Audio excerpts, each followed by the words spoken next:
অন্যদিকে আজ দুপুরে শিক্ষামন্ত্রী ব্রাত্য বসুর বাড়ির সামনে চাকরিহারারা পৌঁছন এবং তারা সেখানে গিয়ে বিক্ষোভ দেখিয়েছেন, বিক্ষোভ প্রদর্শন করেছেন তারা চাকরিহারারা। তারা বিক্ষোভ দেখিয়েছেন শিক্ষামন্ত্রী বাড়ির সামনে। সেখানে একেবারে ধুন্ধুমার পরিস্থিতি, বিশাল পুলিশ বাহিনীও ঘটনাস্থলে পৌঁছে যায়, যে ছবি এই মুহূর্তে আপনারা দেখতে পাচ্ছেন। চাকরিহারাদের একাংশ তারা আবারও তাদের ক্ষোভ উগরে দিয়েছেন, শিক্ষামন্ত্রীর বাড়ির কাছে তারা পৌঁছে যান এবং সেখানে কি তারা বিক্ষোভ প্রদর্শন করেছেন, যে ছবি দেখতে পাচ্ছেন। শিক্ষামন্ত্রী ব্রাত্য বসু তার বাড়ির সামনে চাকরিহারারা পৌঁছে যান এবং তারা ক্ষোভে ফেটে পড়েন।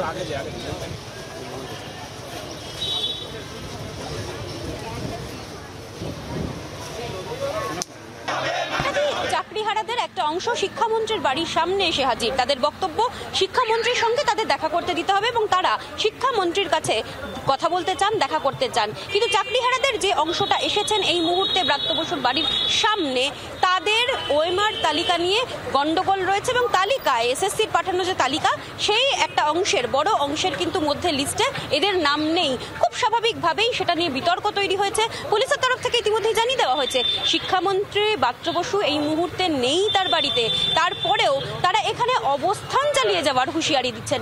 জি 24 ঘন্টার জন্য ক্যামেরায় অমিত দাসের সঙ্গে মমিতা চক্রবর্তী, লেকটাউন। বাংলার আওয়াজ, বাঙালির আবেগ, জি 24 ঘন্টা।